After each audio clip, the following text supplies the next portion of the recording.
The Romans had a god of war, a god of love, a goddess of wisdom.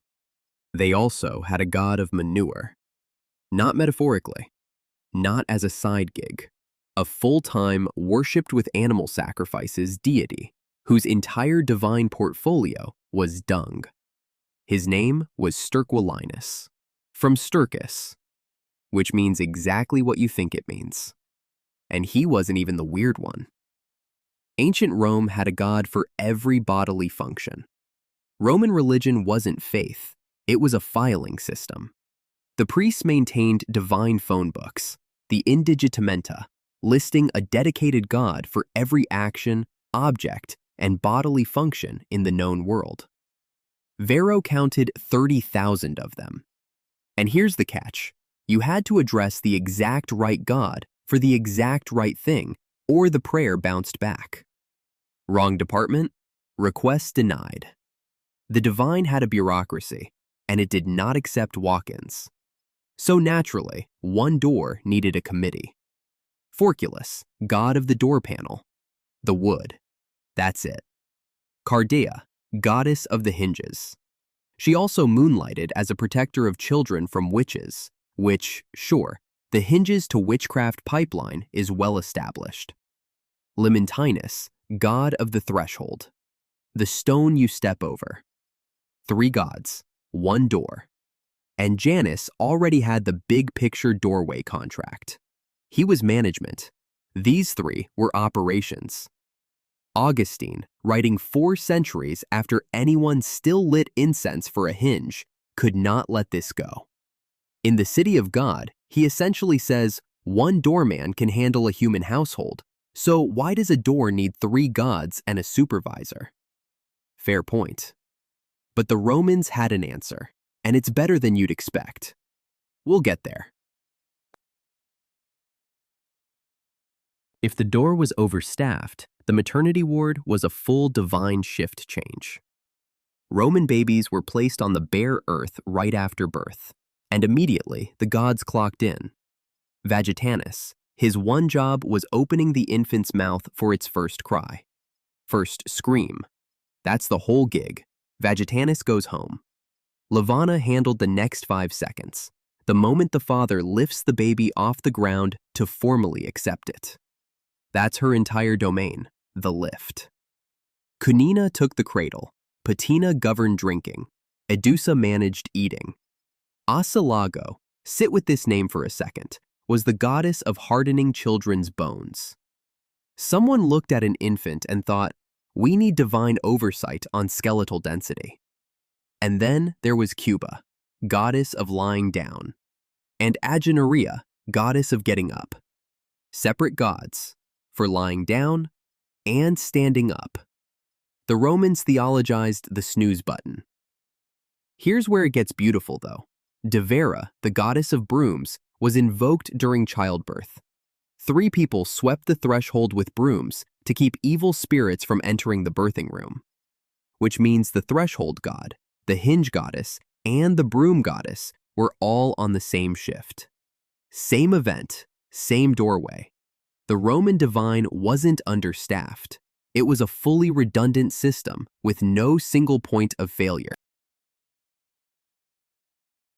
Now, the wedding night. It had its own divine org chart, and things get uncomfortable fast. Jugutinus joined the couple. Domaducus walked the bride to the house. Manturna made sure she stayed there. Normal enough. Then the specialization kicks in. Virginiensis loosened the bride's belt.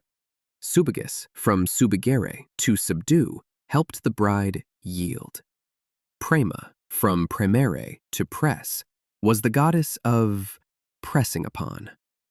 And then Pertunda, from pertundere to penetrate. She was the goddess of the specific physical act on the wedding night. Not love, not union, not the concept, the mechanic. The Romans wanted divine quality assurance on the event itself, and if you think that's the ceiling, Mutunus Tutunus. Phallic deity, shrine on the Velian hill. The statue was not a man, it was just the thing itself, on a pedestal, in a shrine in the city center. Brides reportedly sat on it before the wedding. Who reported this? Christians. Furious Christians. In extraordinary, granular, deeply committed detail. The one surviving Latin pagan source, the grammarian Festus, confirms the shrine existed but does not mention any sitting. The Christians filled in that gap with gusto. Whether the ritual was real or just the most committed hate review in religious history, the shrine was real. The god was real, and his name was Mutunus Tutunus, which is, at minimum, the funniest name in the history of theology. Here's where the comedy stops being funny and starts being something else. Febris was the goddess of fever, not the goddess who cured fever, the goddess who was fever. 3 temples in Rome, one on the Palatine Hill. People brought amulets they'd worn while sick and left them at her altar as thank you notes for not dying. You didn't pray to Febris because you liked her. You prayed because she was already inside you.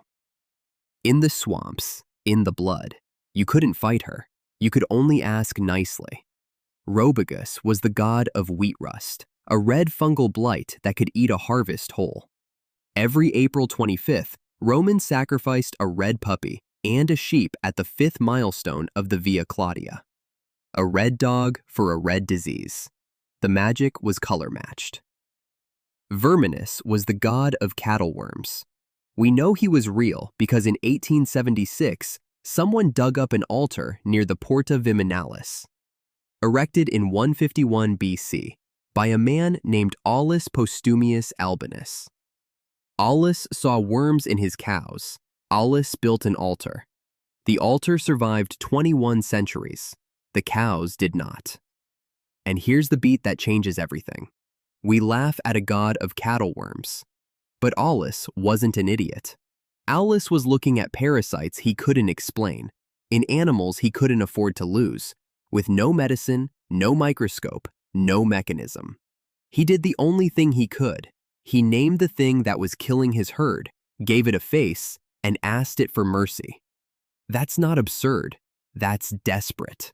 And the difference matters. Cloacina was the goddess of Rome's great sewer, the Cloaca Maxima. She had a shrine in the Roman Forum. You can still see the foundation stones today. And at some point, the Romans looked at the goddess of raw sewage and thought, she should also be Venus. Venus Cloacina. Love and the sewer. Because the sewer kept the city alive, the sewer stopped the plague. The sewer was, in its own filthy way, the most beautiful thing in Rome. Sterquilinus, our manure god from Minute 1, was sometimes identified as Saturn himself, the king of the Golden Age, father of Jupiter, also lord of dung. Because without manure, the fields die.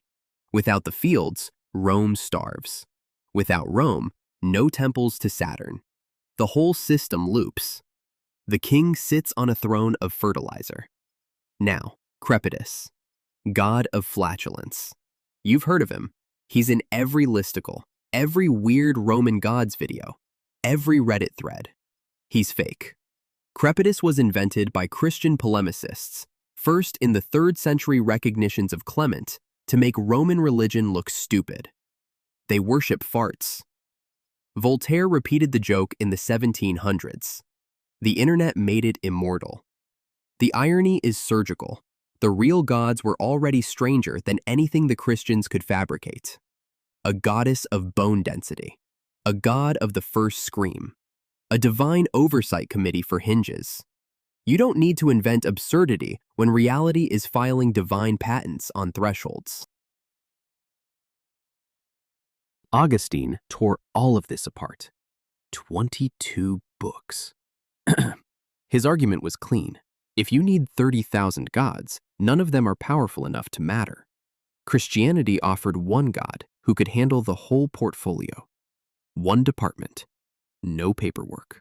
The disruption was total. But here's what Augustine didn't notice, because he was too busy winning. The Catholic Church now has patron saints, thousands of them, for everything. Saint Isidore of Seville, patron saint of the internet. Saint Drogo, patron saint of coffee, born 6 centuries before coffee reached Europe. Saint Apollonia for toothaches. Saint Magnus for caterpillars. The Romans didn't disappear, they converted. And they brought the filing system with them. Somewhere in the infrastructure of every religion that has ever existed, there is a small god with a very specific job. Nobody remembers his name. The system does not work without him. And someone, somewhere, right now, is praying to a threshold.